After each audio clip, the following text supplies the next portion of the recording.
My name's James Watson. I'm a violinist, composer, and arranger, and welcome to my rig rundown.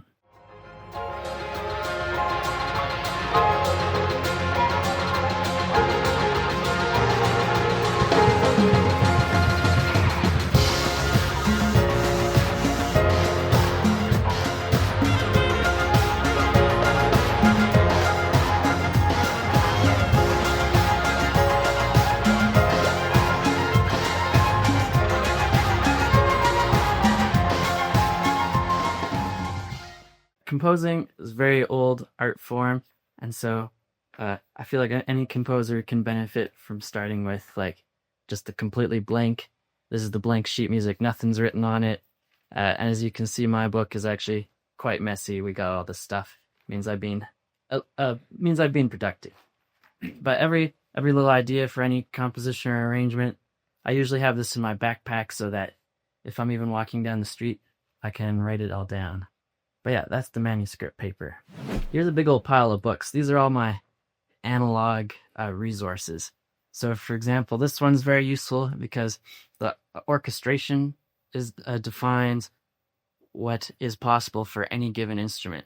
So basically every instrument in the orchestra and some extra ones are listed here, and it tells you what they can and can't do because you want to look smart for all the people that you're writing music for, including even bagpipe. Yeah, you'll hear that in the next Electronic Symphonia concert, I'm sure. A whole bagpipe crew. Here's another interesting book. This one is about, well, it's called The Fundamentals of Musical Composition. But what it's basically all about is form. And now, classical music and electronic music have a lot in common, strangely. Form is kind of the most important thing. Everyone gets the sense of like you're going somewhere, and when you arrive, every time that bass drops, it's well prepared. You know when it's gonna come. I think, electronic music almost always has like 8-bar form. You can count it out. It's like 1, 2.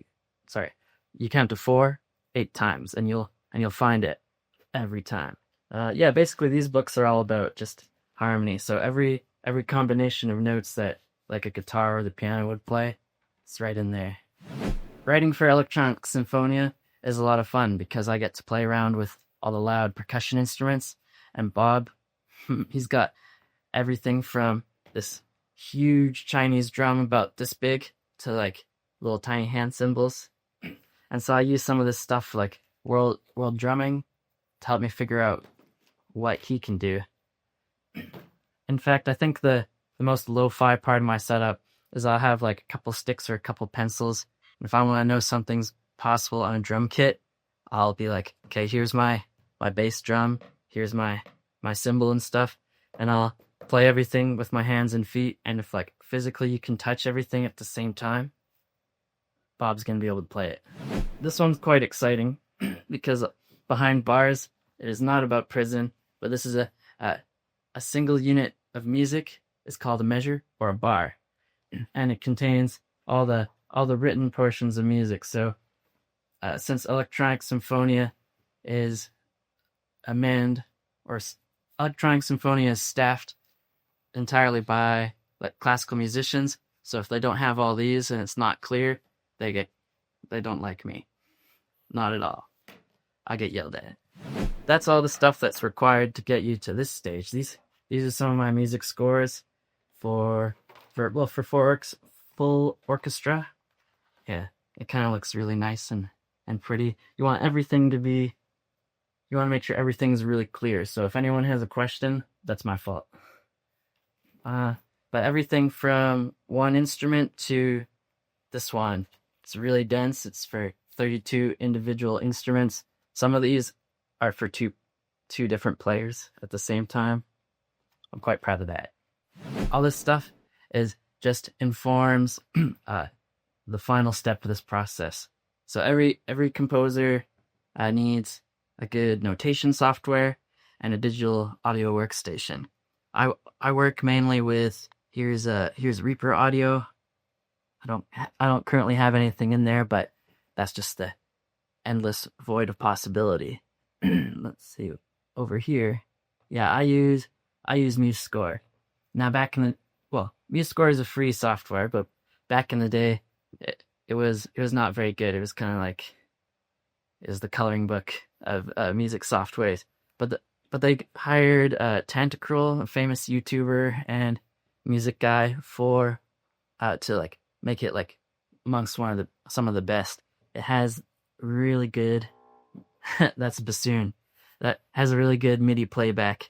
And yeah, I'll just show you a quick little example.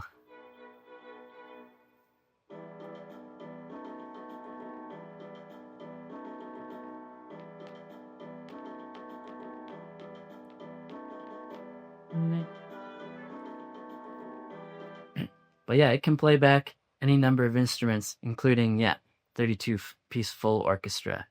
But yeah, that's just a brief sample of one of my Latin charts. But I wanted to show you some of the stuff I'm working on recently for Electronic Symphonia. This is the mega hit, Somebody I Used to Know. Has 2.1 billion views on YouTube, and which is astounding. I've been just like every time I arrange one of these pieces, I do a big old deep dive. I'm researching all this stuff, and this guy actually recorded all this in his parents' basement, and it kind of shows sometimes because I actually went onto the internet and I found the original stems for it.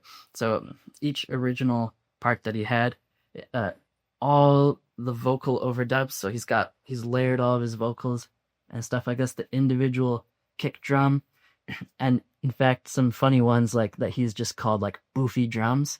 And I think it's like a low budget drum. Here's what it sounds like.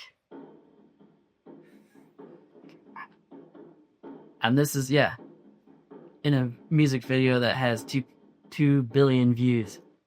Later they went back and remastered it in 2015. But yeah, he even has these things like they're all most of this is sampled, and you can even hear different pieces of music in there. Or actually I can't find it right now. Let's see. Oh, here it is. He sampled this cowbell, but you can actually hear like completely different piece in the back. I think it's Tequila or something. Felix stole this from Tequila. But yeah, stuff like that. And so that's helped inform some of my arrangements of this. And just for any of you who don't know what stems are, it's like when you take the final product of the recording, every individual track. So they even have affectionately called him Wally in these tracks. His name is Walter. But let's take a look. Yeah, that's Somebody I Used to Know, but let me go to one I finished. Oh, Girls Like You. It only has half the views of Somebody I Used to Know, but it's quite a bit. Let's see. Here, I'll show you a little bit of this.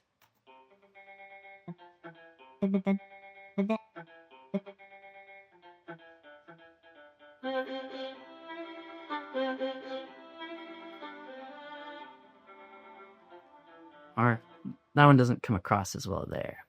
All right, this, In My Blood. I think one of my new favorites. Spent a lot of time with it. Here we go.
All right, let's see. So that's that.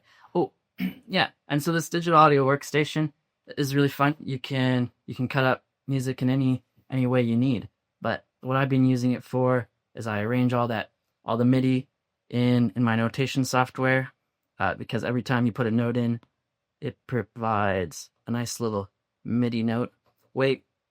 Really super organized. So a lot of people can like use the keyboard and they type it right directly into their digital audio workstation, which is it usually doesn't work as well. So I put that in there. And then for our EDM set, I've worked out all these demos, and I got like the original track in the background, and I overlay it with some of our original stuff.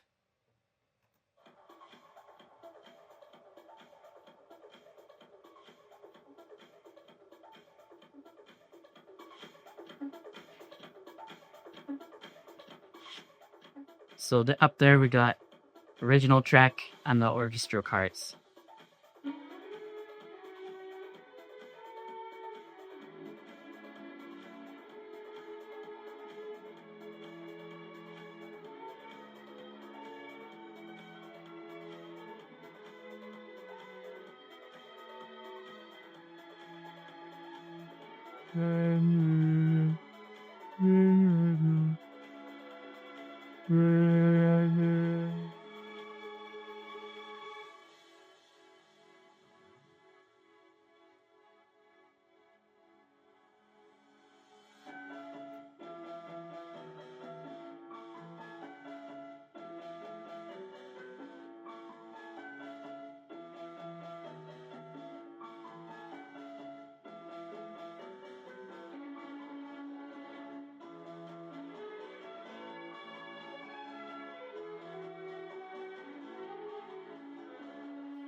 I'll stop that there.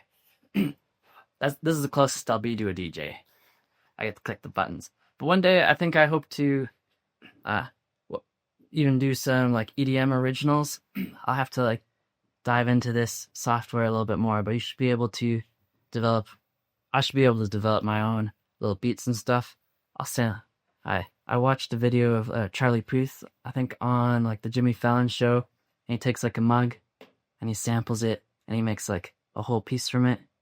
And there's another one, yeah, he samples dead air and then he makes a piece from that. So I hope to be that cool.